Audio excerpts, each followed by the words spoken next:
Je pensais pas que ça allait être une pièce aussi difficile que ça à monter en 1 heure. Les challenges vous plaisent pas mal, vous aimez bien me voir galérer un peu, donc après Antonio Lauro et Jean-Sébastien Bach, je vous propose de partir aujourd'hui avec Agustín Barrios.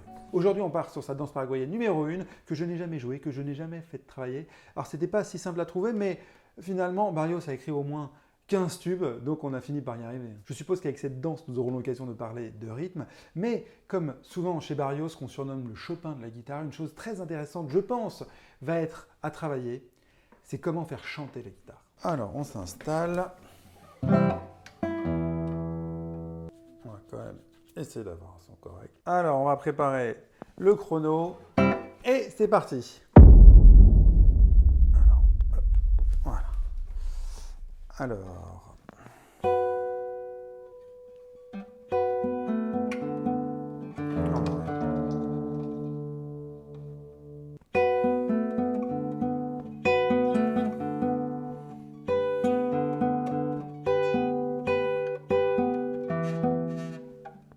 C'est dur en fait.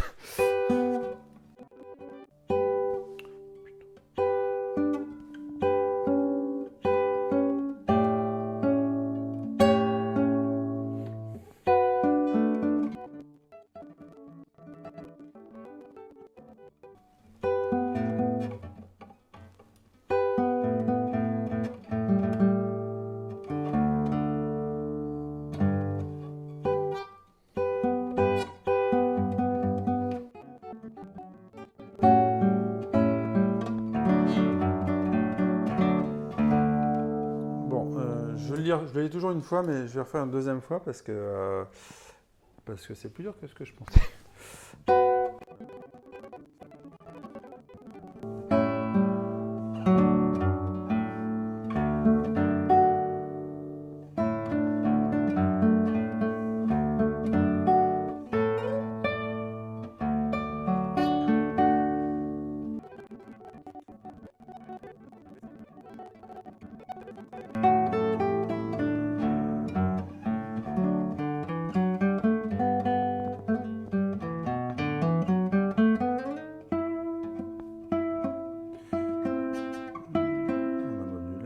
Qu'un des avec les ouais.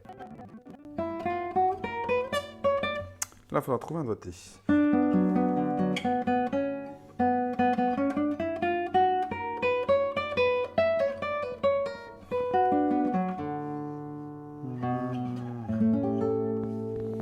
Et après, on revient. Ok, bon. Finalement, c'est le début, j'ai l'impression, qui est le plus compliqué avec les grands écarts. Donc, j'ai commencé par essayer de faire ça à fond. Voilà, on va essayer de faire ça vraiment bien à fond. Alors, j'ai commencé, je suis resté avec mon plan initial de d'abord mettre les doigtés, prendre du temps pour ça. Ok, alors, est-ce qu'on change ça? Je sais pas si dès qu'ils sont doigtés, si c'est de Barrios lui-même ou pas, mais je vais en changer un petit quand même.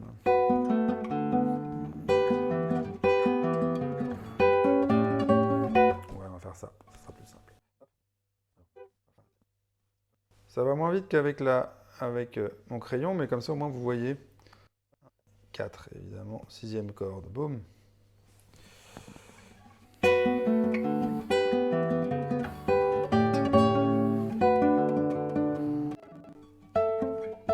C'est chiant ça.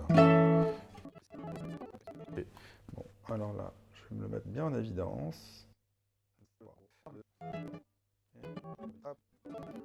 Alors là, par exemple, il n'y aura pas de barré, c'est trop, ça sert à rien. Vous avez vu, je pose vraiment mes doigts les uns après les autres ici quand je bosse. On met ça, le 1 et le 3 après. Le 1 et le 2 après plutôt.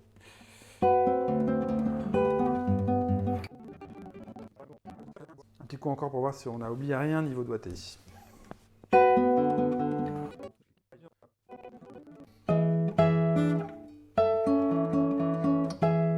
Là, on glisse bien le 2. Donc, tous les trucs qui sont à ce tempo-là, qui ne sont pas bien calés, très très lents, c'est que je reviens dessus. C'est que j'hésite encore. Donc, normalement, hyper lent, tout doit passer à peu près, quoi.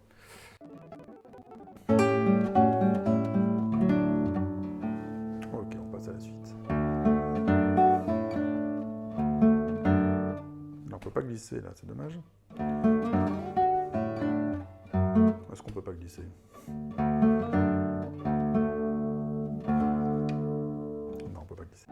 On n'a pas besoin d'aller là-haut, hein.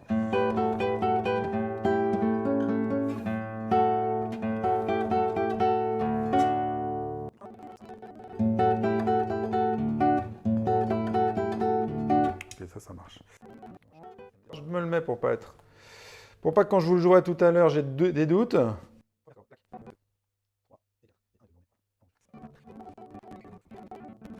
Ok, il y a juste cette montée.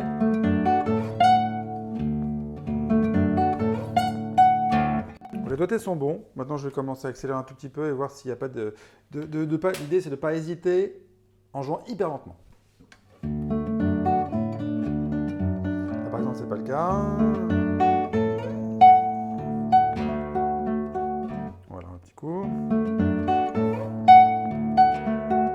J'hésite encore un peu.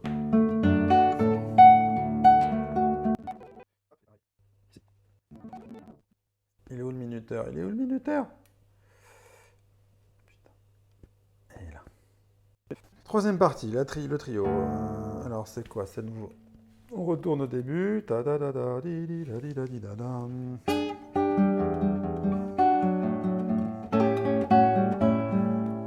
Et là, on passe au trio.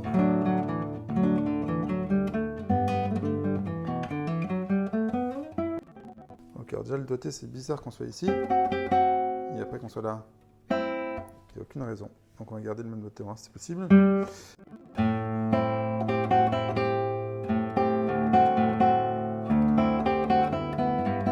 Voilà, c'est plus cohérent niveau son, quoi. Par exemple, j'aime pas du tout ça, regardez.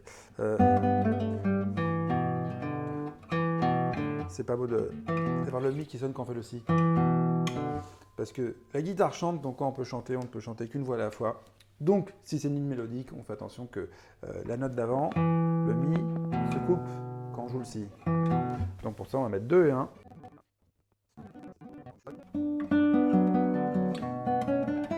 Je vais faire un si grave, je comprends pas pourquoi il n'y a pas un si grave ici. Je crois que c'est un si aigu. Je comprends pas, donc du coup, on va faire un si grave. Je pense que c'est une erreur, hein, c'est pour ça que je fais ça. Bon, le problème, c'est que je sais pas si c'est les doigtés de Barrios ou pas. Alors, est-ce que je les change tout? Est-ce que je change vraiment tout ou pas? Bon, on va les garder. On va les garder dans le doute. Mais ici, on aurait pu faire un... Ça aurait été un peu plus fluide, mais bon. Je vais les laisser dans le doute. Alors là, je leur fais un petit coup lentement pour voir s'il y a des endroits encore où j'hésite. C'est pas très clair.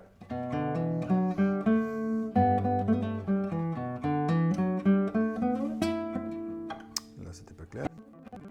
Alors là, il va falloir couper.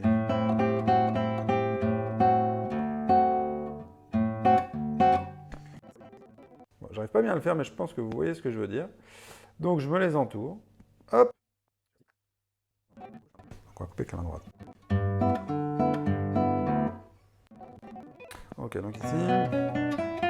Bon, moi, je veux une corde à vide. Je veux un mi à vide. Je l'utilise.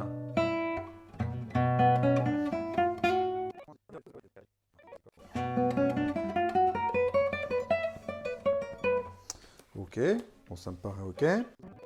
Bon et ben maintenant, c'est l'heure du métronome. Combien de temps il nous reste?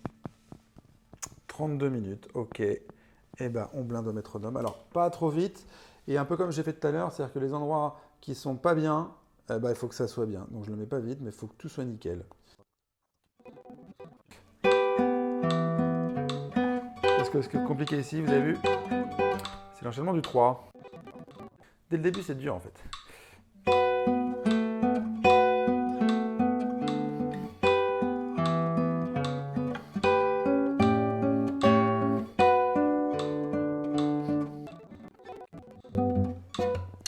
Ok, là je regarde juste dans quel doigt il faut poser en premier dans cet enchaînement-là. Je pense qu'il faut d'abord bouger le premier doigt, de toute façon c'est celui qu'on joue avant.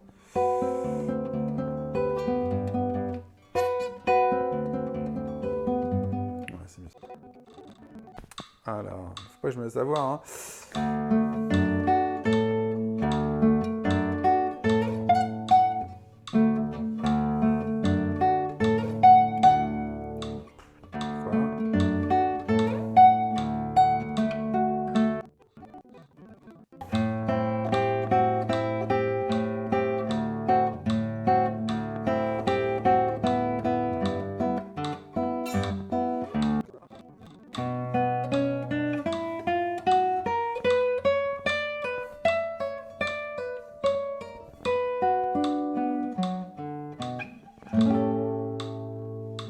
OK. Et ben maintenant, on va l'enchaîner et je vais aller chercher ma pédale. Ensuite, je l'ai enlevé pour essayer directement d'aller un petit peu plus vite parce qu'il n'y a pas beaucoup de parties un petit peu... Il y a des parties un petit peu difficiles, mais c'est assez localisé. Donc, pour pouvoir avancer, il va avoir des idées un peu musicales. J'espère que ça sortira tout à l'heure quand je vais vous le jouer. Par exemple, ça va être au début de bien faire ressortir les basses, quand on a ça. La, Ré, Mi, Do, Ré, Ré. C'est ça qui va donner tim, pam, pam, ce qui va donner le balancement.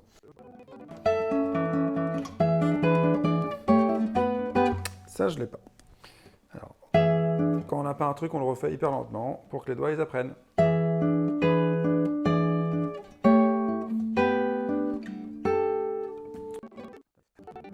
Alors. Donc là, par exemple, l'aigu puis la basse. Ré, fa, la.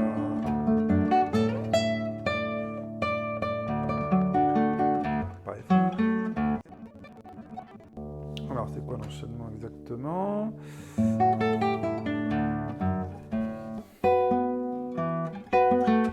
C'est un là.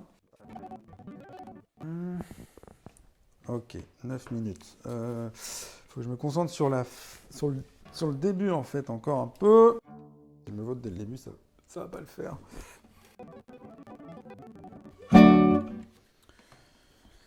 Ok. Oh là là, d'accord. Ok.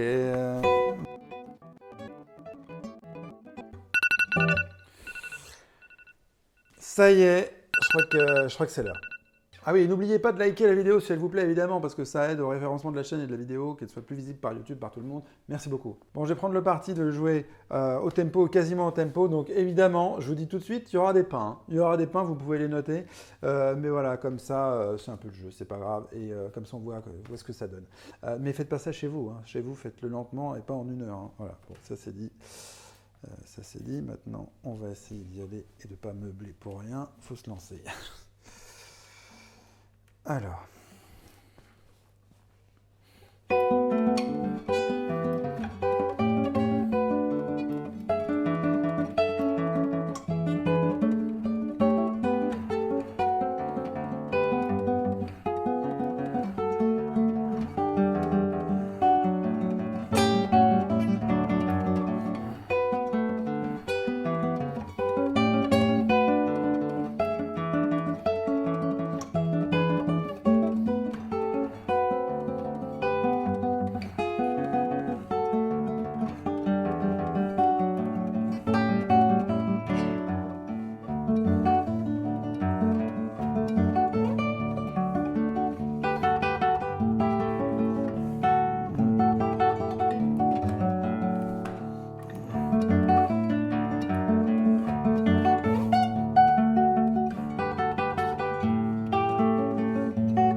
Voilà, bon, il y a eu des pains, je vous ai prévenu. Allez, j'ai essayé de prendre le tempo comme il fallait. Ouais, je pensais pas que ça allait être une pièce aussi difficile que ça à monter en 1 heure. Donc, en tout cas, si vous voulez d'autres vidéos peut-être un peu plus simples, un peu plus accessibles, allez regarder la gavotte de Jean-Sébastien Bach. Je vous y retrouve. Belle musique à vous.